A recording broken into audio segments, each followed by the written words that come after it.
일단 저는 40대 후반의 남성입니다. 나이를 먹다 보면 문득 그런 생각을 하죠. 다시 어린 시절로 돌아가고 싶다는 그런 상상 말입니다. 그런데 전 그렇지 않아요. 딱히 제 어린 시절이 행복하지 않았거든요. 초반에는 그래도 나름 평범하긴 했습니다. 아버지는 부지런한 건설 노동자였고 어머니는 전업주부였죠. 틈틈이 식당도 하셨고요. 풍족하진 않았지만 밥을 굶지 않았고 부모님은 저를 무척 사랑해 주셨어요. 그런데 아버지가 공사 현장에서 크게 다치며 발가락이 절단되고 상황이 안 좋아졌죠. 멀쩡했던 사람이 갑자기 장애인이 되었고 일자리마저 잃었으니 그 고통은 충분히 짐작이 갑니다. 하지만 좋은 방향으로 흐르진 않았죠. 집에서 술 마시며 하루 종일 누워만 있다 보니 안 좋은 생각들이 머릿속을 파먹어 간 겁니다. 그건 하루아침에 생계를 책임지게 된 어머니를 향한 의심이었습니다. 너 그렇게 입고 나가겠다는 거야? 너 술집 다녀? 여보, 그냥 시장 가잖아요. 더 이상 이것보다 단정하게 어떻게 입어요? 속이 비치는데 그걸 지금 바지라고 입는다는 거야? 아주 골라서 하네. 너 설마 내 앞에서 시위하냐? 그 얼마 되지도 않는 돈 좀 받았다고? 제가 언제 시위를 했다고 그래요. 자꾸 말도 안 되는 걸로 트집을 잡으니까 그렇죠. 젊었을 때도 안 하는 짓을 왜 하는 건데요? 아들 보기 창피하지도 않아요? 시끄럽고 당장 옷 갈아입고 나가. 그 입술에 칠한 것도 당장 지우고. 여름이잖아요. 약간 얇긴 해도 비치지 않아요. 봐요. 아니, 뭐가 보인다는 거예요? 할머니들도 이런 바지 입어요. 여보, 제발 갈아입어. 안 그러면 오늘 너 일 못 나가. 알았어. 더럽고 추잡하게 입고 다니면서 남자들 홀릴 생각 말고 애나 똑바로 키워. 두꺼운 바지와 긴 팔로 한여름에도 어머니의 옷차림은 늘 그랬습니다. 그러다 제가 10살 되던 해, 유난히 더웠던 여름이었죠. 더는 그 두꺼운 바지와 긴 팔을 입기 싫었는지 옷 한 벌도 챙기지 않고 그대로 집을 나가 버렸습니다. 그때 제 손에 어머니가 쥐어준 것은 7,000원과 동전 몇 개가 전부였고 그렇게 저는 술주정하는 아버지 밑에서 자랐습니다. 술심부름을 하고 안주를 만들고 그러다 수틀리면 저를 구박하기도 했지만 그럼에도 아버진 저를 버리지 않았죠. 아주 가끔 깨어나 제게 미안해하시기도 했고요. 아들아, 아빠가 미안했다. 너라도 잘 키웠어야 했는데. 넌 부디 행복해라. 소중한 사람이 있다면 잘해주고 의심도 하지 말고. 미안하다. 너한테서 엄마를 빼앗아 가서. 간암으로 돌아가셨는데 상태가 중하기 전부터 제게 많은 걸 알려주셨죠. 아마도 죽기 전에 자신이 후회했던 것들 같았습니다. 상처받더라도 믿어줄 것, 작은 것에도 행복해할 것, 일을 할 수 있다는 것에 감사할 것, 반드시 가난을 끊어낼 것, 그 밖에도 자식들을 잘 키우는 좋은 아빠가 되라는 말도 하셨죠. 물론 그 말이 우습게 느껴질 수도 있었을 겁니다. 본인은 하나도 이루지 못한 것을 제대로 사랑받아 본 적 없는 아들에게 유언으로 남긴다는 게 말이죠. 하지만 저는 그렇게 살려고 노력은 했습니다. 그리고 37살, 늦은 나이에 제 가정을 꾸렸고 건강한 딸아이도 생기게 됐거든요. 아들이었으면 좋겠다고 했는데 딸이라서 실망한 거 아니야? 우리 형편에 둘은 무리고 아들이었으면 했던 건 당신이 딸을 나한테 안겨준 순간 잊었어. 나 아무래도 딸을 더 보고 싶었던 것 같아. 세상에 이렇게 예쁜 아이는 없을 거야. 그래, 우리 힘내서 잘 키우자. 꼭 잘 키우자. 응, 우리 딸은 절대 가난하게 안 키울 거야. 가난은 우리 대에서 끝내자. 노력할게. 오빠가 어쩐 일이야. 노력한다는 말을 다 하고. 그러게. 노력할 거다, 힘낼 거다 이런 말 솔직히 안 좋아합니다. 가난했던 형편, 도망간 어머니, 술주정하는 아버지. 대부분 이런 형편이면 자수성가를 하는 경우가 많더군요. 하지만 전 그러지 못했습니다. 운도 안 좋았고 그럴 머리도 없었죠. 무엇보다 욕심도 별로 없었어요. 딱 굶지 않고 빚지지 않을 정도로만 했었고 아내에게 잘해주려고 노력했던 게 전부였으니까 말이죠. 그런데 막상 내 가족이 생기니 저 역시 마음을 다르게 먹게 된 겁니다. 심지어 아내가 놀랄 정도였죠. 오빠, 또 일을 늘렸다고? 요즘 야근도 하잖아. 근데 무슨 배달까지 하겠다는 거야? 돈 많이 모아야지. 그래야 우리 딸 초등학교 들어가면 무시 안 당하고 기 안 죽지. 내가 노력하겠다고 했잖아. 일단 당신은 아이 보는 것에만 집중해. 당신 목까지 열심히 할게. 그래도 너무 무리하는 것 같은데. 요즘 집에 와서 청소며 빨래까지 하고 있잖아. 잠은 좀 자는 거야? 그러지 말고 청소는 내가 할게. 아니야. 남들은 아이 낳고 나면 조리원인가 그런 곳도 다니고 관리도 받는다는데 이럴 때 쉬기라도 해야지. 손 하나 까딱하지 마. 내가 다 할 거야. 뭐 치워진 거 있으면 나 진짜로 화낸다. 딱 2달만 손에 물 닿게 하지 마. 무리하게 안고 다니지도 말고. 진짜 내가 결혼은 잘한 것 같아. 오빠처럼 착한 남자가 세상에 어디 있겠어. 처음엔 너무 욕심이 없어서 입에 풀칠은 할까 걱정했었는데. 저는 아내의 말에 웃었죠. 그러게. 나도 욕심 없는 줄 알았는데 아이 나와 보니까 아니네. 난 무조건 가난 끊어내고 내 딸은 평범하게, 아니, 여유는 부릴 수 있게 만들 거야. 꼭 조만간 이직도 해야지. 저는 작은 회사의 평범한 직원이었죠. 인원만 따지면 중소기업이긴 하지만 실상은 직급도 체계도 잘 잡히지 않은 곳이었죠.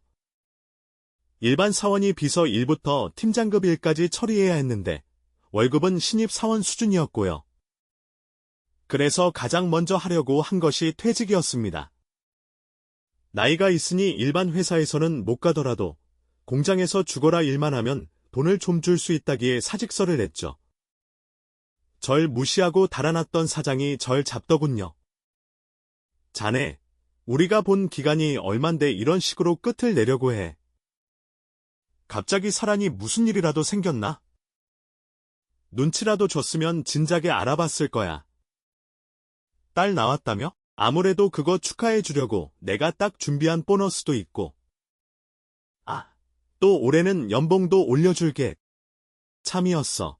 딸, 몇 달 전인데 그 사람 사장이 아니라 많이 벌어서 다른 곳 알아보려는 거야. 여기서 연봉 협상으로 올려주셔도 어느 정도인지 알고 있고 사장님은 이전처럼 소리를 지르려다가 꾹 누르고는 겨우 입을 열었어. 아이, 자네가 처리해주고 관리했던 곳은 누가 맞더라? 그 거처가 사람 보고 들어온 건데 일단 알았어. 알았으니까 나랑 상의해보고 다시 결정하지. 다른 직원들에게 말하지 말고. 언제까지요? 좀만 기다려줘. 나 혼자 결정하기가 그래. 그 정도는 우리 세월이 있는데 해줄 수 있지? 최대한 빨리 부탁드립니다. 저도 이직하려면 시간이 조급해서 아마도 사장님은 그 뒤에 여기저기 연락을 돌려보고 사람도 구해보려다가 실패했던 것 같아. 일주일을 넘게 고민하다가 결국 내 연봉을 파격적으로 인상해줬고 이전처럼 나를 막대하지 않았지. 웃기더라고. 무려 7년이나 다녔던 곳인데도 내 능력이 좋다는 생각도 못했을 정도였는데 내가 욕심을 부리니까 그때서야 제대로 된 대우를 받게 됐다는 거야. 그래도 이전부터 해왔던 일이고 집에서 가까웠기에 모시기는 척 남게 됐지. 물론 아내는 좋아하면서도 실망하긴 했어. 사실 내가 이직하게 되면 이사까지 할 생각을 하고 있었거든. 이유는 바로 성질 더러운 집주인 때문이었지. 그 사장도 진짜 웃기지 않냐? 7년 동안 연봉 인상 딱 한 번 해주고 작년엔 20만 원인가 더 챙겨주면서 참으라고 했던 사람이잖아. 이래서 사람은 지랄을 떨어야 하나? 여보, 수진아, 애 듣고 있으니까 욕은 자제하자. 열받으니까 그렇지. 오빠는 화도 안 나? 물론 연봉 올려준 건 좋단 말이야. 하지만 이사까지 하나씩 싸고 있었는데 좀 빨리 말을 하던가. 집주인 또 안 쉬운 소리 해대잖아. 아, 집주인이 또 뭐라고 했어?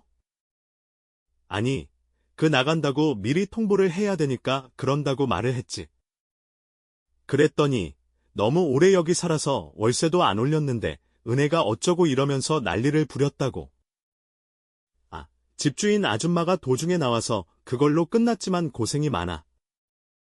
이 집 고른 것도 안 돼. 그리고 월세 이 정도로 싼 곳은 없는 것도 사실이고. 내가 봤을 때는 여기 빌라 사는 사람들한테 갑질하리고 월세 적게 받는 것 같아. 주인 아줌마는 매번 바쁜데 아저씨는 할 일도 없나 봐. 저렇게 남 일에 관심이 많아서 너무 스트레스 받지 마. 내가 최대한 빨리 돈 모아서 일단 여기부터 벗어날 거니까. 좀 비싸더라도 여기 있으면 아이 정서에도 안 좋겠어. 아니야. 나 견딜 만하니까 너무 신경 쓰지 마. 우리 다음에 이사 가는 곳은 아파트 했으면 좋겠어. 그 생각하면 좀 참을 수 있고. 고맙다. 역시 너랑 결혼하길 잘했어. 아내는 친구 소개로 만나서 3년 연애 후에 결혼을 결심하게 됐어. 집에 빚이 있어서 그걸 내가 갚아줬고, 그래서 결혼식도 제대로 올리지 못했지만 살아오면서 불만 한 번 없는 착한 사람이었지. 돌아가신 아버지 말처럼 작은 것에도 행복해하고 욕심 없는 여자였어. 그런데 그런 아내의 유일한 불만이 윗집에 사는 집주인 남자였지. 우리가 처음에 이사를 왔을 때부터 집주인 남자는 심상치 않았어. 짐 정리를 하고 짜장면을 먹고 있는데 쿵쿵 문 두드리는 소리에 갔어. 그랬더니 불독처럼 생긴 남자가 소리를 지르더라고. 이 소포 300 이거야. 집에 있으면 후딱 들여놔야지. 이게 다 미관을 해치는 거야. 이제 들어온 지 얼마 안 됐으니 이번만은 봐주겠어. 아, 죄송합니다. 정신이 없어서요. 금방 넣어두겠습니다. 이 건물 월세 싸지? 그만큼 지켜야 할 것들이 있어. 복도에 못 내놓지 말고, 쓰레기 함부로 버리지 말고, 시끄럽게 소리 지르지도 말고. 쿵쿵거리는 민원 들어오면 당장 아웃이야. 그리고 사람들도 데리고 집에 오고 그러지도 말고. 담배 피워? 아니요. 담배는 안 배웠습니다. 여자는? 네. 제 아내요. 담배 안 피우죠. 그걸 어떻게 알아? 숨어서 몰래 피울지. 어쨌든 이 건물 근처에서 피울 생각은 하지도 마. 난 분명하게 경고했어. 아, 그리고 냄새 나는 음식도 주에 좀 부탁하지. 그때 그 집을 나갔어야 했는데 빚을 갚고 난 뒤에 남은 돈이 없어서 참고 견뎌야 했어. 그 뒤에도 집주인 남자는 수시로 우리 집에 불만을 표출했어. 층간소음에도 신경 쓰고 택배도 쌓아둔 적이 없었는데 바로 음식이 문제였지. 돈 아끼려고 외식은 잘하지 않으니 뭔가를 끓이거나 구울 때마다 환기한다고 배가 꺼질 지경이었어. 더구나 이제는 아이까지 나왔으니 그 인간이 그냥 넘어갈 리 없었고. 이러고가 우리 건물에서 제일 문제야. 음식 냄새에 머리가 가뜩이나 어지러웠는데 이제 애우는 소리까지. 내가 바로 층이라 견딜 수가 없거든. 내가 잠을 못 자는데 이거 어쩔 거야? 아, 새벽에 애가 울면 밖에 나가든가. 네, 제가 최대한 그렇게 하도록 하겠습니다. 정말 죄송해요. 아휴, 난 저번에 계약이 어쩌고 물어보길래 집이라도 빼려고 하는 줄 알았는데 그것도 아니라며. 왜? 돈이 없어서 또 못 나갈 것 같아. 이 집처럼 저렴한 곳이 없긴 하지. 배려 덕분에 잘 지내고 있죠? 감사합니다. 당연하지. 그러니까 앞으로 아이가 있는 듯 없는 듯 그렇게 살려고. 내 말 무슨 뜻인지 알지? 내가 300이 지켜볼 거야. 그때 시끄러운 소리에 집주인 여자가 내려왔고 피곤한 표정으로 남자를 불렀어. 남자는 놀란 강아지처럼 바짝기가 죽어선 계단 위로 뛰어 올라가더니 간신히 목소리 톤을 높였지. 아, 여보, 왜 내려왔어? 오늘 날도 추운데. 이렇게 얇게 입고. 아, 시끄러워서. 왜 또 시비를 걸어? 아니, 난 당신이 잠을 못 자니까 신경이 쓰여서 그렇지. 애 우는 소리 때문에 힘들잖아. 빽빽거리고 대거리 아주 시끄러워서 죽겠어. 다른 입주자들도 불편해하고. 애가 울지. 그럼 웃을까? 그리고 입주민 누구? 그런 사람 없어. 더는 쓸데없는 짓 하지 말라고 했지. 내가 잠 못 자는 게 애 우는 소리 때문이라고 했어? 목소리가 더 커졌다. 그러니까 늦은 밤에 싸돌아다니지 말고 집에 들어와. 주인집 여자는 저와 잠깐 시선을 마주쳤고 미안하다는 듯 눈인사만 했죠. 계약 당시 몇 번 마주친 게 전부였지만 집주인 여자는 정상적이었어요.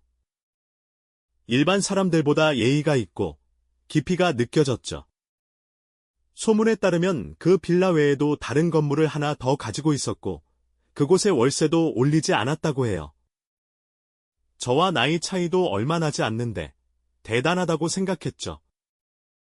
하지만 집주인 남자는 아무리 생각해도 답이 없었어요. 오로지 아내에게만 다정할 뿐 그 건물의 폭군이나 다름없었으니까요. 그래서 저는 그날을 기점으로 더 악착같이 일을 하기 시작했습니다. 제 딸이 그런 남자에게 상처받는 것은 절대로 용납할 수 없었으니까요. 그렇게 저는 딸과 함께 보내던 주말마저도 일을 나가기 시작했죠. 그런데 문제는 다른 곳에서 터졌습니다. 이게 뭐야? 당신 어디에 돈 썼어? 이번 달 보너스 출금했는데. 쓸 곳이 있어서 좀 썼어.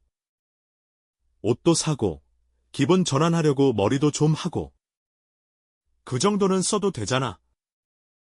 나라고 애만 돌봐? 우울증 올 것 같아서 좀 썼어. 그래, 그럴 수 있지. 근데 저번 달에도 그랬고, 저저번 달에도 월급의 반도 저축 못했잖아. 당신도 이 집에서 빨리 나가고 싶다고 했었고, 이런 식이면 힘들어. 지금 나한테 뭐라고 하는 거야? 오빠 양심이 있긴 해? 힘들면 하지 마. 누가 하라고 등이라도 떠밀었어? 매번 피곤한 얼굴로 집에 늦게 들어와서 나한테 독박 육아시키고 애는 저절로 클 줄 알아? 엄마가 행복해야 아이도 좋은 거야. 알지? 알지. 근데 알면 잔소리 좀 그만해. 이제까지 오빠가 날 위해서 뭘 해줬다고 그래? 나도 숨 좀 쉬자. 그냥 이 집에서 살아도 되잖아. 그냥 있어. 왜 아등바등 나가려는 건데? 아이 교육에도 안 좋고 당신도 힘들어했었잖아. 주인집 남자가 걸면 스트레스 받는다고 그렇게 말했을 정도고. 그래. 그렇지. 근데 그땐 그냥 참고 넘겼잖아. 왜 이제 와서 그래? 나 이젠 별로 신경도 안 써. 그러니까 오빠가 혼자 기분 나빠서 혼자 돈 벌어서 나가려고 하는 거면서 내 딸이랑 나를 위하는 척하지 마. 그냥 오빠 스스로를 위한 거고 당신 욕심이야. 아파트 가고 싶다고 했잖아. 한 푼 아낀다고 아파트 갈 수 있어? 2억 있어?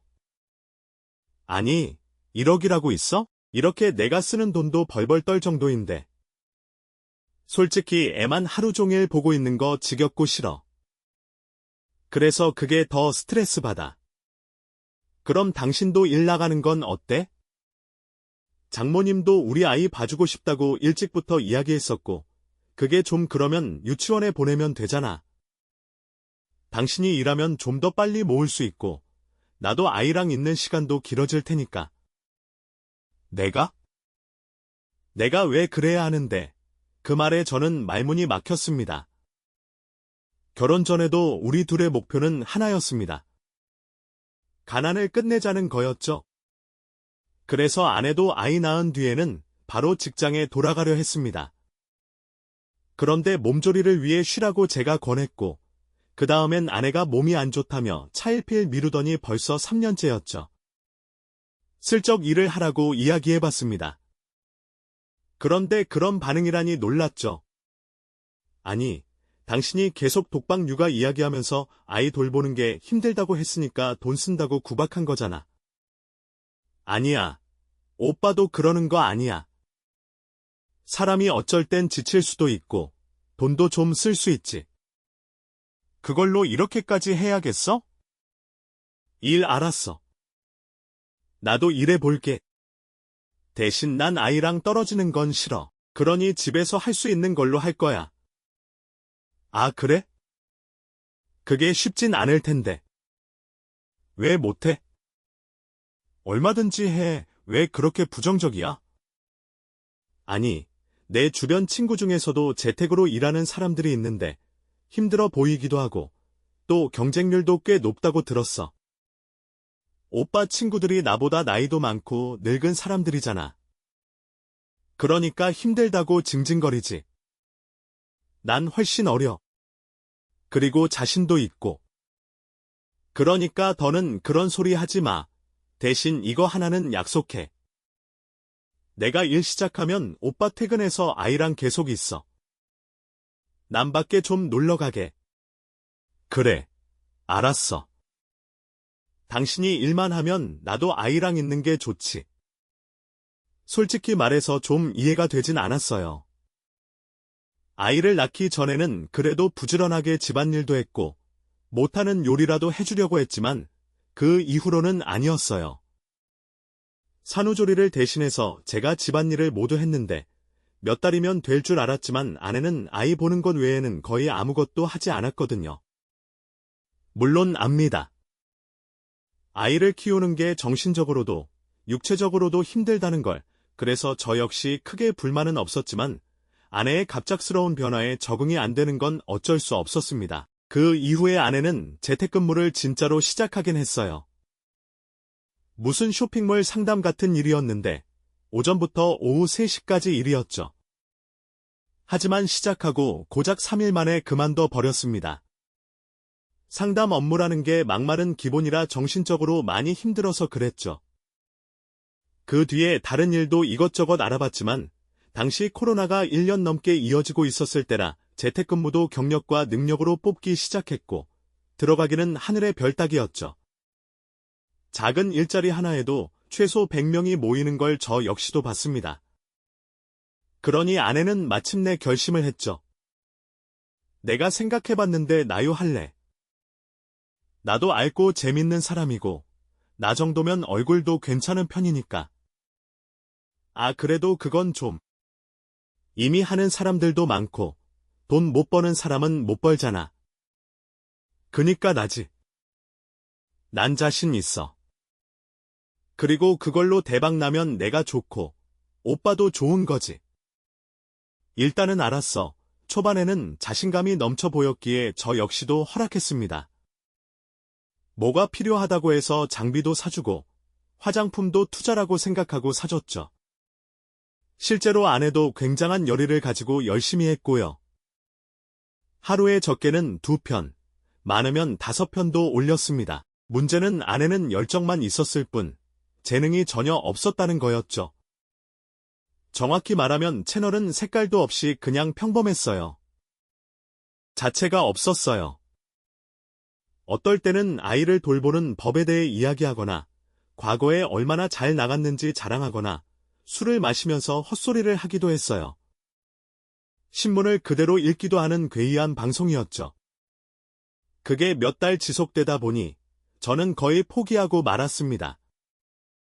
그리고 하지 않던 싸움까지 하게 됐죠.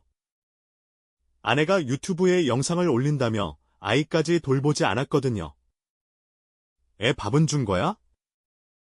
어제 먹던 음식이 왜 아직도 그대로 있어?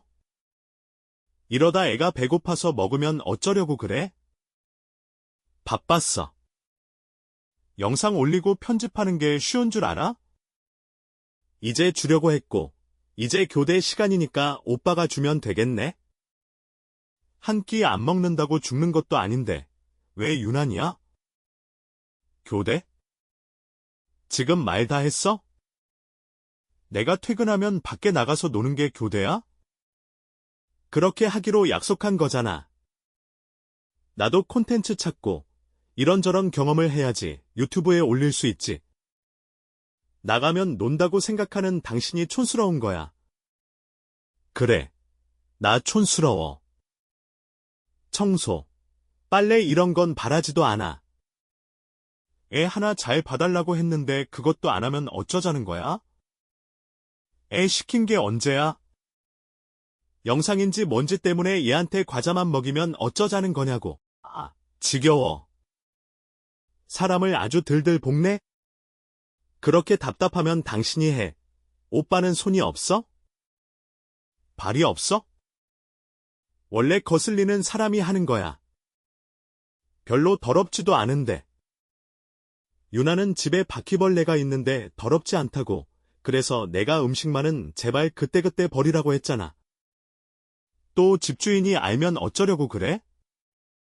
걱정 마. 요즘엔 잠잠하잖아. 그리고 바퀴벌레는 빌라가 오래되니까 나오는 거고 예전엔 없었던 것도 아닌데. 아, 됐어. 나 나갈 거야. 속이 끓는다고 해야 할지, 탄다고 해야 할지, 이건 말도 안 돼. 마치 소리라도 지르고 제대로 뭐라고 하고 싶었습니다. 그런데 그렇게 하면 저희 부모님처럼 될까봐 참았죠. 좋은 게 좋은 거다. 우울증이라는 게 저러니까 무서운 거다. 이해하려고 했습니다. 헌데 집안 상태는 정말 처참했습니다. 거실에는 부스러기, 쓰레기, 아이 장난감, 큰 소리로 틀어놓은 TV, 싱크대에는 물도 부어놓지 않은 그릇, 휴지와 머리카락까지 들어 있었습니다. 그리고 찬장을 열 때마다 깜짝 등장하는 바퀴벌레까지. 저는 한숨을 한번 쉬고 손을 걷었습니다. 빨래를 먼저 돌리고 난 뒤에 거실을 치웠고 빨래가 다 되어 널고 설거지를 시작했습니다. 그리고 아이를 씻기고 옷을 갈아입힌 후 밥을 먹이고 산책까지 시킨 뒤에 재웠죠. 그러면 아내는 밤 11시에서 12시 사이에 집으로 들어와서 제게 밥을 달라고 했습니다. 그게 아내가 유튜버가 되겠다고 한 이후에 계속 이어지는 일상이었고 그러다가 이내 사건이 터지고 말았습니다. 아이가 뭘 잘못 먹었는지 토를 하고 설사를 했고 응급실까지 갔더니 중독이었죠. 아내는 놀다가 뒤늦게 병원으로 왔어요. 내가 말했지. 애가 아무거나 먹는다고. 아직 그럴 나이라고. 근데 왜 여름에 음식을 꺼내놔? 아, 진짜. 당신은 왜 그러는 거야? 잘못한 건 맞는데 이런다고 애가 안 아파? 지금 그게 무슨 말이야? 아니, 솔직히 그렇잖아. 우리가 싸우면 애가 빨리 나을 것 같아? 그럼 뺨을 쳐. 날 취업하라고? 오빠가 이렇게까지 하는 것도 웃겨. 애들이 그럴 수도 있는 거지. 과잉보호 아니야? 이게 과잉이야? 한참 눈앞에 있는 거 입으로 가져가고 호기심 많은 아이라는 거 알면 보호자가 조심해야 하는 건 당연한 거야. 오히려 교육이지만 애가 고생을 제대로 하면 뭘 안 먹겠지. 짧은 치마에 높은 구두, 술 냄새까지 잔뜩 풍기며 온 아내가 그렇게 말하자 순간 화가 났습니다. 당신은 엄마 자격도 없어. 뭐? 지금 말 다 했어? 그런 오빠는 무슨 자격이 있어? 솔직히 당신은 결혼하면 안 될 인간이었어. 가난하면 애도 나오면 안 돼. 근데 꼴에 욕심은 있어서 애 하나만 낳고 살자고 사정한 건 오빠지. 내가 아니거든? 이렇게 구질구질하게 살 줄 알았으면 오빠랑 결혼 안 했어. 그래서 오빠는 엄마도 집을 나가 버린 것 같네. 부모가 똑같아서? 수진이, 너 왜 그래? 내가 틀린 말 했어? 사실이잖아. 자식까지 버릴 정도면 얼마나 치가 떨렸겠냐고. 없는 딸 만들고 싶었겠지. 웃긴다. 정말 꼴 보기 싫으니까 나가.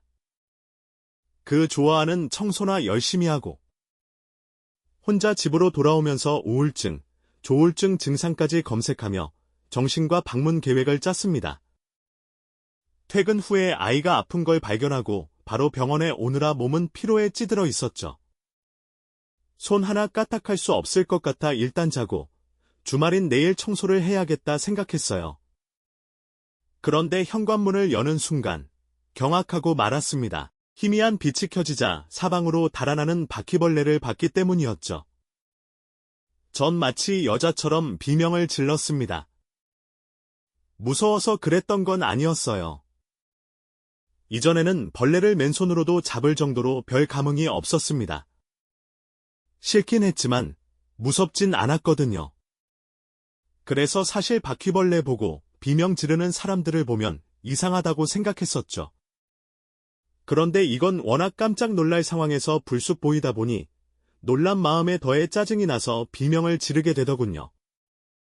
그리고 그날 저는 제대로 결심했습니다.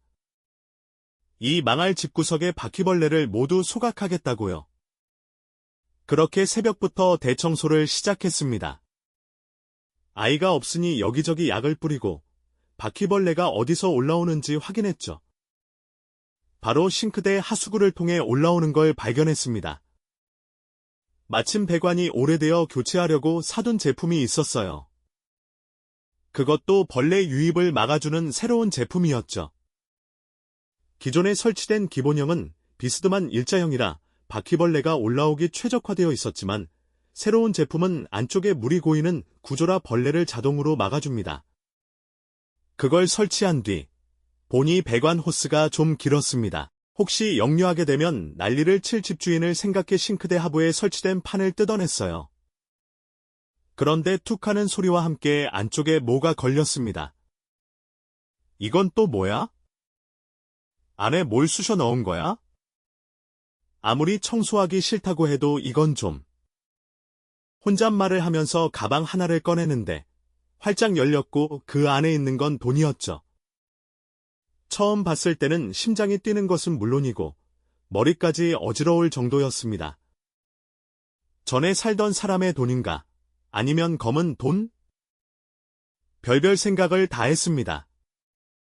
돈을 세봤는데 5만 원권으로 꽉 채워진 가방 안에 거의 10억이 들어 있었죠.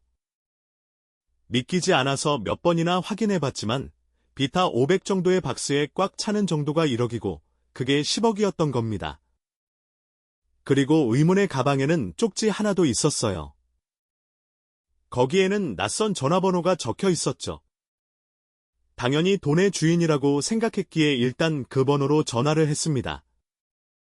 그런데 받았다가 툭 끊기더군요. 저는 그걸 고스란히 제자리에 뒀고 나머지 청소를 한 뒤에 잠이 들었다가 깼죠. 마침 아내가 집에 들렀기에 슬쩍 떠봤습니다. 이건 진짜 혹시나 해서 묻는 건데 당신 모아둔 돈 있어? 아니면 돌아가신 장인어른이 뭔가 남겼구나? 그런 거 말이야. 뭐, 드라마 보면 유산 상속 그런 거 많잖아. 제 물음에 아내는 어이없다는 듯 웃었죠. 돼지 꿈이라도 꿨어? 갑자기 무슨 돈? 설마 우리 집빚 좀 갚아준 걸로 생색내려고 그래? 그게 생각해보니까 아까워서. 아니야. 그런 게 아니라. 됐어. 진짜 정 떨어지네. 그나마 나한테 좀 잘하고 가정적이라 내가 이제까지 참아봤는데 이제 도저히 못 참겠다. 역시 사람은 돈을 봐야 돼 능력이 최고라고. 국가 돈 5천 내가 갚으면 그만이야. 어이가 없어서 이젠 실컷 차다가 일어나서 돈까지 하네. 수진아, 아니라고 하잖아. 왜 끝까지 말을 안 들어? 이혼하자, 우리. 나 오빠랑 더는 못 살겠어. 아, 너 지금 말이면 다인 줄 알아? 왜? 난 그렇게 못할 줄 알았어? 애 돌보고 있는 사람한테 밖에서 일해와라. 돈 벌어와라. 내칠 때 언제고 또 돈 좀 썼다고 찌질하게 될 생각도 안 해봤어? 애초에 그 전면하고 싶어서 바라한 건 오빠 아니야? 치사하게 돈 가지고 그런 뜻 아니라는 거 잘 알잖아. 난 모르겠는데, 오빠는 늘 그랬잖아. 이제야 오빠는 엄마 심정을 잘 알겠어. 얼마나 지웠을까? 그 애비의 그 자식이지. 너, 내가 이러라고 내 과거를 말해줬는지 알아? 왜 저번부터 그런 소리래? 그럼 말 안 나오게 처신을 잘했어야지. 지금 오빠 거를 봐. 공상이나 떨고 깔끔히 떨고 도는 쥐꼬리만큼 벌어오는 주제에 힘들다고 한숨 푹푹 쉬고. 그러니까 이혼하자고. 아니, 난 이혼 못해. 절대로 안 해. 우리 딸 엄마 없이 안 키울 거야. 고집 피우지 마. 지금 오빠 하는 행동만으로도 충분히 이혼 사유되거든? 아이는 돌보지도 않고 일에 미쳐서 산 것도 이혼 사유야. 그러니까 적당히 좋을 때 갈라서자고. 싫어. 만약에 소송까지 가면 딸은 내가 데리고 갈 거야. 그래도 싫어. 대신 협의하면 내가 양육권 포기해줄게. 깔끔하게 이혼만 해주면. 아님 위자료나 재산분할 때문에 그래? 그 몇 푼 되지도 않는 거 그것도 포기해줄게. 됐니? 아, 지겹다. 나 오빠 더는 미워하게 만들지 마. 아내의 태도가 갑자기 바뀐 것도 이상한데 양육권은 물론이고 재산분할까지 하지 않겠다는 건 너무나 이상하더군요. 그래서 물었죠. 여보, 혹시 나한테 못 숨기는 거 있어? 아내는 대답 대신에 코웃음을 치며 밖으로 나가 버렸습니다. 그렇게 작은 의심은 불씨로 자리 잡았고 이내 점점 커지기 시작했습니다. 사실 그 당시 몇 년간 좀 이상하긴 했었어요. 달라진 태도는 둘째로 치더라도 고가의 향수나 화장품을 사들였고 갑자기 외모를 꾸몄으며 돈을 물쓰듯이 썼죠. 또한 한 번 나갈 때마다 늦게 귀가하는 것도 의심하기에 충분했습니다. 그런데도 제가 한 번을 지적하지 않은 이유는 제가 아버지처럼 변하고 싶지 않은 마음에 더해 아내가 육아로 인해 우울증에 걸렸다고 생각했었기 때문이었죠. 애초에 딸에게 별 관심이 없는 건 놀랍지도 않았어요. 자꾸 어린 딸에게 그간했던 행동만 봐도 알 수 있었습니다. 때리거나 구박하지 않았어도 늘 무관심했었거든요. 그럼에도 돈까지 포기한 건 분명 싱크대 밑에 있는 거에게 돈과 관련이 있을 것만 같았습니다. 그래서 저는 혹시나 하는 마음에 부엌이 바로 보이는 곳에 CCTV를 설치했어요. 그런데 설치하고 24시간도 지나지 않아서 상상하지도 못한 장면을 보게 됐죠. 바로 아내가 끔찍하게 싫어하던 집주인 남자의 모습이었으니 심지어 둘의 대화 역시 실시간으로 들었습니다. 싱크대를 열어서 돈이 있는지 확인하고는 두 사람은 끈적하게 몸을 감싸며 식탁에 앉았죠. 사장님, 나 오빠랑 조만간 갈랐을 것 같아. 어제 엄청 싸웠잖아. 소리 들었어? 아무래도 복도의 수준이 목소리가 들리더라. 잘했어. 그런 거지 같은 놈은 제대로 응징을 해줘야 해. 겨우 분이나 벌어오는 주제에 너 같은 여자랑 산 거 자체가 잘못이지. 근데 사장님, 내 딸. 그 내 딸은 우리가 키우면 안 되나? 그래도 내 딸인데. 안 된다고. 해외로 보내야 된다니까. 근데 그 어린애를 데리고 갔다가 덜컥 아프면 외국은 우리나라처럼 보험이 잘 안 돼 있어서 골치 아파. 그리고 거기 애를 때리지도 못해. 잘못하면 맞으면서 커야 되는 건데 툭하면 학대니 뭐니 신고할 걸 감당 가능해? 아내는 눈을 아래로 깔며 몸을 비비꼬더니 집주인의 품에 안기고는 애교를 부렸죠. 그런가? 알았어. 그럼 다른 그 인간한테 주지 뭐. 나도 그냥 마음만 그랬던 거야. 솔직히 이제 나도 나이가 있는데 자식은 하나 있어야지. 나중에 더 크면 내 연금처럼 쓸 수 있고 자식도 재산이야. 키우면서 돈 들어가니까 연금인 거야. 그딴 거 안 받아도 우리 둘이서 행복하면 되지. 저 돈이랑 너, 나만 있으면 행복할걸? 애는 나와도 그만이고 안 나와도 그만이지. 근데 왜 사장님은 애가 없어? 결혼한 지 꽤 오래됐잖아. 재혼이라고 해도 세월이 얼마야. 실은 몰래 정관 수술했거든. 미쳤어. 내가 애를 왜 낳아? 시끄럽고 내 돈만 갉아먹을 게 뻔한데. 더구나 내 마누라는 없애고 남자 길 못 가게 하는 여자. 최악이었어. 그 여자랑 닮은 아이? 절대 사절이야. 아, 머릿속에 뇌가 아니라 계산만 들어있다니까. 뇌를 쪼개서 까보면 숫자만 어질걸. 둘은 재미있는 말을 했다며 깔깔 웃었고 집주인은 아내 엉덩이를 때리며 이어 말했죠. 난 수준이 너만 있으면 된다고. 넌 내 돈이면 행복할 거고. 그래서 너한테 저 돈 맡긴 거야. 그리고 그 돈도 더 가지고 올 거고. 나 믿지? 믿지. 근데 우리 언제 떠나? 사장님도 사모님이랑 이혼을 해야지. 돈도 챙기고. 이건 해야지. 최대한 빨리 해야 해. 재산 분할은. 이제 그리고 내가 전세 사기 친 거 들키기 전에 뜨긴 해야 해. 여기까지 오는 것도 힘들었어.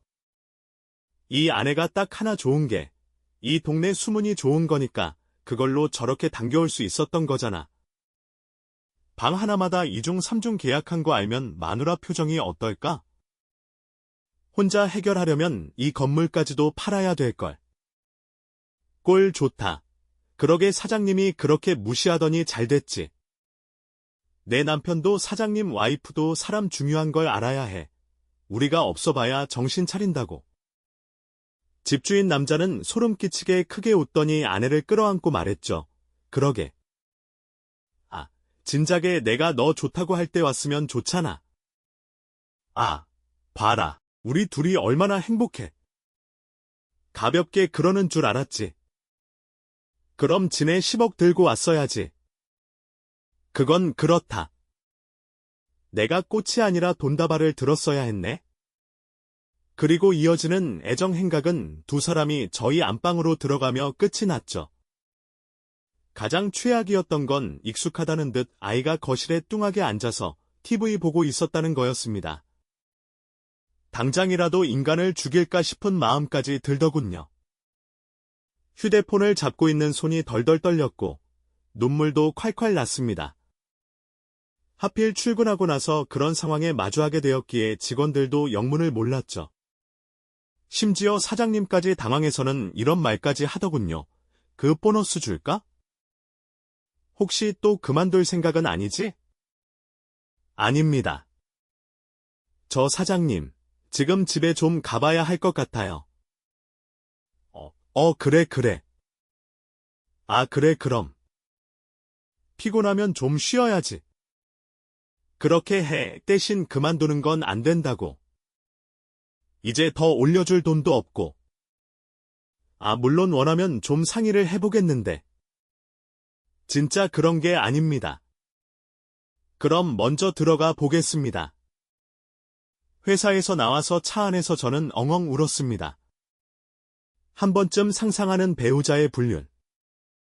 저는 적어도 상상 속에서는 당차고 멋진 사람이었어요. 주먹을 날리고 욕을 하고 질질 끌고 나와서 동네 사람들에게 망신까지 주는 그런 장면을 생각했죠. 그런데 실제로 그런 일이 제게 일어나니 그렇게 할 수도 없더군요. 특히나 아이가 거실에 있는 상황에서 저는 그들에게 어떤 폭력도 화풀이도 할 수 없었습니다. 뿐만 아니라 차마 그들의 모습을 볼 용기도 나지 않았죠. 그저 서럽고 억울했습니다. 풍족하진 않아도 부족하진 않게 결혼 생활에 힘을 썼고 아내를 위해서 뭐든 해주려고 노력했다고 자신 있게 말할 수 있었으니까요. 그렇게 몇 시간이나 차에 앉아 있다가 드디어 찾아가기로 결심한 것은 집주인 여자였습니다. 이전부터 집에 잘 없다는 걸 알고 있었고 여기저기 건물 관리하느라 바쁜 사람이었기에 부동산에 문의를 했어요. 왜 찾냐고 하니 계약 종료 때문에 찾는다는 식으로 둘러댔죠. 한 건물을 알려줬고 큰 상가 건물로 가서 겨우 그 사람과 마주했습니다. 삼촌이로 여긴 어쩐 일로 저 찾으러 온 거예요? 혹시 저희 남편이 또 난리를 쳐요? 그녀는 사람이었죠. 네. 그 말을 듣는데 그간 왜 우리 집에 유독 성질을 부렸는지 떠오르더군요. 아마도 영상 속 대화를 보면 그 전부터 꾸준히 고백을 해왔고 아내는 매번 무시하다가 10억이라는 돈을 가져왔을 때 마음을 받아준 것 같았습니다. 특히나 그 집주인 남자가 난리를 떨었던 건 유독 제가 퇴근하고 온 시간이었으나 이유는 뻔했죠. 저는 집주인 사모님에게 대답 대신 영상을 보여줬습니다. 두 사람의 모습이 영상에 처음 등장했을 때 잠깐 놀랐는가 싶더니 무서울 정도로 영상에 집중하고 그들의 대화를 듣더군요. 그리곤 물었습니다. 이것은 그대 밑은 지던데 정확히 뭐죠? 대화를 추측해보면 혹시 사기친 내 10억이 하던데 만 정도는 보이지 않더라고요. 2번 확인해서 아마 정확할 겁니다. 그쪽 이혼하세요. 아마도요. 오늘 가서 말하려고 합니다. 근데 여자가 피 굳더니 손을 가볍게 어깨 높이로 들고 말했죠. 그냥은 해주지 마세요. 돈 요구하세요. 네? 아니, 싱크대에 있는 돈은 엄연히 사모님과 아닌가요? 뭐 그렇게 되면 저한테 돌려주시면 되는 거고 그 돈 말고 그쪽도 어느 정도 돈 챙겨둔 거 있을 거 아닙니까? 그거 받더라고요. 절대로 줄 리가 없는데. 근데 왜 그렇게 태어나세요? 이 인간 이전에도 그랬거든요. 저희 동네 중에 반값이 가장 싼 곳이 우리 집인 거 알죠? 그야 그렇죠. 물론 제가 다른 건물에도 세를 올리진 않아요. 특히나 오래 산 분들은 그대로 그 가격을 받고요. 그런데 빌라 것만은 한 번도 세를 올려 적죠. 왜 남자만 받으니까요? 아님 결혼을 했거나 그 이유가 뭘 것 같아요? 혹시 남편분이 이전에도 그런 적이 있다는 건가요? 내 초반에 1층에 사는 여대생 그랬다가 고소까지 당했는데 그땐 저도 아니라고 생각했어요. 그런 어린 학생한테 설마 하는 생각을 했죠. 근데 그 집이 이사가고 들어온 여자한테도 그랬나 봐요. 근데 전화 기록도 깨끗하고 도대체 어떻게 연락을 주고받은 건지 모르겠고. 이대로 이혼하면 재산 분할 뻔하니 그냥 뒀어요. 사모님의 눈빛은 정말로 이글이글 타는 것 같았습니다. 괜찮으세요? 전 엄청 울었는데 더러운 바퀴벌레 같은 것들. 전 괜찮아요. 그나저나 감사하네요. 증거를 이렇게 찾게 될 줄은 몰랐는데. 이전에 저도 이렇게 해둘 걸 그랬네요. 아 그리고 이거. 그 전화를 했는데 안 받던데 그래도 수상해요. 피해자 전화할 수도 있고. 저는 일전에 전화했던 번호 하나를 보여줬습니다. 바로 거기 함께 있던 휴대폰 번호였는데 그 전화번호를 보고는 여자가 소리를 꽤 지르더군요. 그리고 참고 있었던 눈물까지 흘리기 시작했습니다. 입술도 떨고 손도 떨더니 그대로 주저앉았죠. 병원 갈까요? 호흡하기가 힘들어요. 아닙니다. 그거 제 아들 휴대폰 번호거든요. 죄송합니다. 몰랐습니다. 그럴 거예요. 제가 한참 전에 그 얘기하려고 했는데. 여자는 아이를 낳았고 아들은 중학교 방학 계곡에서 물놀이 사고를 당하며 죽게 됐다고 하더군요. 그때 정신적으로 충격을 너무 받아서 첫 남편과는 이혼을 했답니다. 사고 당시에 아이를 전혀 살피지 않고 방치한 남편에 대한 원망이 컸다고 했죠. 그리고 그 한참 뒤에 만나게 된 게 지금의 남편이었죠. 그때까지도 죽은 아들의 휴대폰을 해지하지 않고 쭉 가지고 있었는데 그 휴대폰으로 그간 몰래 불륜을 저질렀던 거였죠. 불륜 증거를 잡으려고 해도 휴대폰에서 아무것도 발견되지 않았던 것이 바로 그 이유였던 겁니다. 이걸로 이전의 불륜까지 싹 다 해서 이혼 소송도 할 거고 고소도 할 거예요. 그러니 그쪽은 최대한 안내 못 도망가게 잡고 있어요. 돈 달라고 요구도 하고요. 아셨죠? 네. 이 감시 카메라가 작동 감지를 해서 걱정은 하지 않으셔도 될 겁니다. 고마워요. 이 은혜는 진짜 평생 갚을게요. 아닙니다. 진짜로 너무 상처받지 마세요. 상처 안 받아요. 제가 온 건 제 아들 때문이죠. 그런 인간들한테 눈물 한 방울도 아깝거든요. 처절하게 빈털터리로 만들어 줄 겁니다. 그 말을 듣고 와서 그런 건지 저 역시도 앞으론 제 딸의 행복만 생각하기로 했습니다. 그리고 사모님의 조언대로 돈을 주지 않으면 이혼도 해주지 않겠다고 했죠. 그렇게 나오니 한동안은 입에 담지도 못할 소리라면서 제게 정을 떼려고 하더군요. 근데 어차피 급한 건 그쪽이었죠. 결국엔 제게 돈을 내밀었습니다. 자신의 텅 빈 통장과 함께 말이죠. 자, 됐어. 이제 속이 후련해. 나 여기 적금도 깼고 대출 받은 거 보이지? 원하는 만큼 다 줬어. 그러니까 이혼 도장 얼른 찍어. 사람 짜증나게 하지 말고. 알았어. 근데 하나는 제대로 짚고 넘어가자. 내가 언제 돈 내놓으라고 했어? 갚을 거 갚으라고. 너희 집에서 가져간 돈, 너희 집빚, 당신 카드빚까지 계산 철저하게 한 거야. 아이씨, 좋잖아. 거지같이 끝까지 구질구질하게 구네. 알았어. 사인해. 한다고 더 끌어볼까 이런 생각도 들었지만 아이가 뭔가 눈치를 보는 느낌이 자꾸 들어서 일주일 정도만 끌다가 결국 도장을 찍어서 줬습니다. 사모님도 그 사이에 모든 절차를 밟았고 고소까지 했으며 해외 출국까지 금지시키면서 불륜 남녀의 행복한 미래는 완전히 박살나고 말았어요. 아내는 뒤늦게 그 사실을 알고는 혼자라도 돈만 챙겨 떠나려고 했지만 어림없었죠. 제가 아예 회사를 쉬면서 그 집에서 버티고 있었으니까요. 오빠, 우리 딸은 아는 분한테 잠깐 맡겼어. 근데 이혼했으면서 왜 자꾸 여기로 와? 당장 해달라고 난리를 치고 짐까지 빼곤 왜 자꾸 여길 기웃거리고? 찾을 게 있어서. 여기 어디 두고 간 내 물건이 혹시? 그거 어제 새벽에 주인한테 돌려줬어. 경찰에서 알아서 피해자한테 돌려준다고 하더라. 그러니까 더는 기웃거리지 말고 내 눈앞에서 좀 사라져. 수진이 너도 조만간 소환서 나가야 할 텐데 그 전에 주소지 좀 바꿔줄래? 너 때문에 피해 가야 하잖아.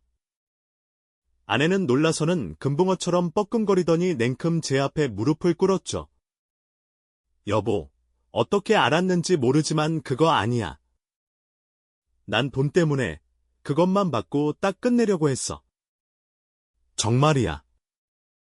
기분 나빴으면 사과할게. 근데 우리 딸 엄마잖아. 딸? 당신한테 우리 딸은 연금이잖아. 나쁜 년아. 그걸 어떻게 알아? 녹음했어? 그럼 그걸 다 알고도 미쳤어? 그래서 나한테 돈 달라고 이혼 안 하겠다고 시간 끌었구나. 이제 알았어. 어디 한번 잘 살아봐. 대출금 갚으면서. 유튜버 하면서. 갚아야겠다. 그걸로 돈은 벌 수 있을지 모르겠지만 불륜썰, 사기, 미숫 이런 거 풀어봐.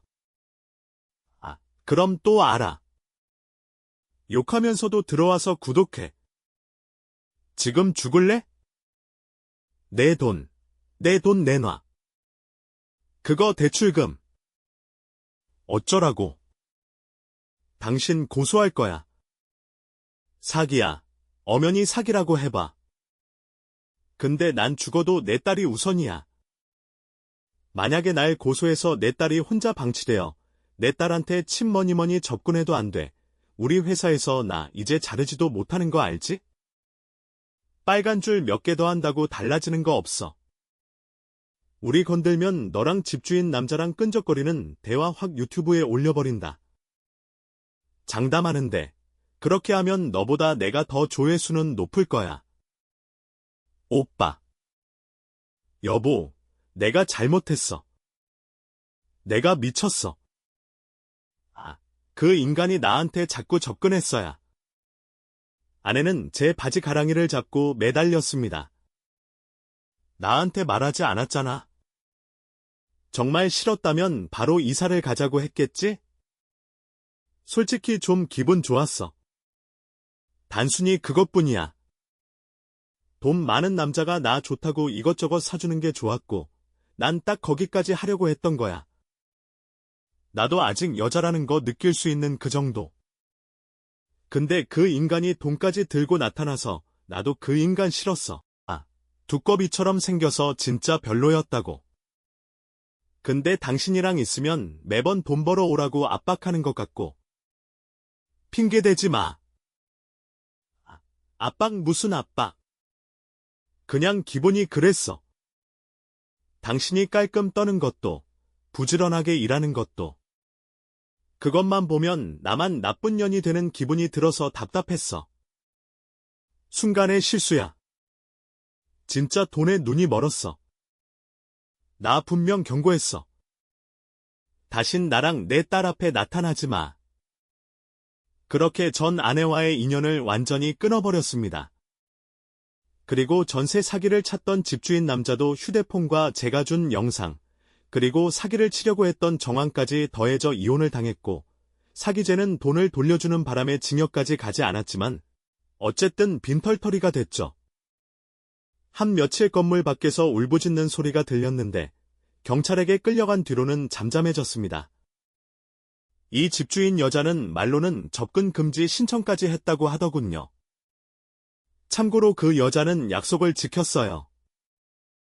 은혜를 갚겠다고 했던 이야기 말입니다. 이전에도 적게 받았던 월세는 물론이고 관리비, 물세, 전기세까지 아예 받지 않았죠. 심지어 저희 딸까지 돌봐주셨고요. 아무리 어린아이라 해도 이런저런 충격적인 일을 겪은 딸을 다짜고짜 유치원에 보내기 걱정스러웠는데 그것까지 배려를 해주셨던 겁니다. 어찌나 섬세하게 살펴주셨는지 유독 낯을 가리던 제 딸도 엄청 잘 따르더군요. 또 가장 감동적인 건 이거였죠. 놀이치료요법 하지 마세요. 아이들이 표현을 잘 못해서 그렇지 상처받거든요. 갑작스러운 상황에 좋지 않은 장면 그리고 말도 많이 들었을 것 같아서요. 놀이치료는 일종의 어린이들의 정신건강의학과 같은 거예요. 이혼에 대한 것도 아이 입장에서는 힘들 테니 한번 가는 건 어떤가 해서요. 물론 불쾌하시면 안 그러셔도 되는데 괜찮다고 하면 제가 데리고 갈까 해요. 저는 그 사람의 말에 허리를 숙였어요. 정말 감사합니다. 전 그런 것까지 생각하지 못했는데 정말 감사드려요. 그리고 그렇게 시간이 더 흘러 현재는 저희 두 사람이 서로 좋은 마음으로 만나고 있습니다. 초반의 관계가 좀 껄끄러운 느낌이 있어서 진전된 것은 바로 최근이었지만 유언으로 말했던 진짜 행복을 찾은 것 같다는 생각이 들 정도입니다. 비록 누군가에게는 이상하고 손가락질 받을 일이겠지만 제가 행복하고 제 딸이 좋아하는 멋진 사람이 상처받지 않도록 더 노력하려고 해요. 또 가난도 멋지게 끊어냈고 애인이 생겨서 그런 것은 아니고 늦은 나이긴 해도 최근에 승진도 했고 온전히 제 힘으로 아파트 청약에도 당첨이 됐죠. 이 정도면 끊어냈다고 해도 될까요? 앞으로 더 노력하며 딸을 위해서 살아보려고 합니다. 완벽하진 못해도 좋은 아빠가 되어 주고 싶네요. 끝까지 제 이야기 들어주셔서 감사하고요. 모두 행복하셨으면 좋겠습니다. 아, 물론 불륜 저지른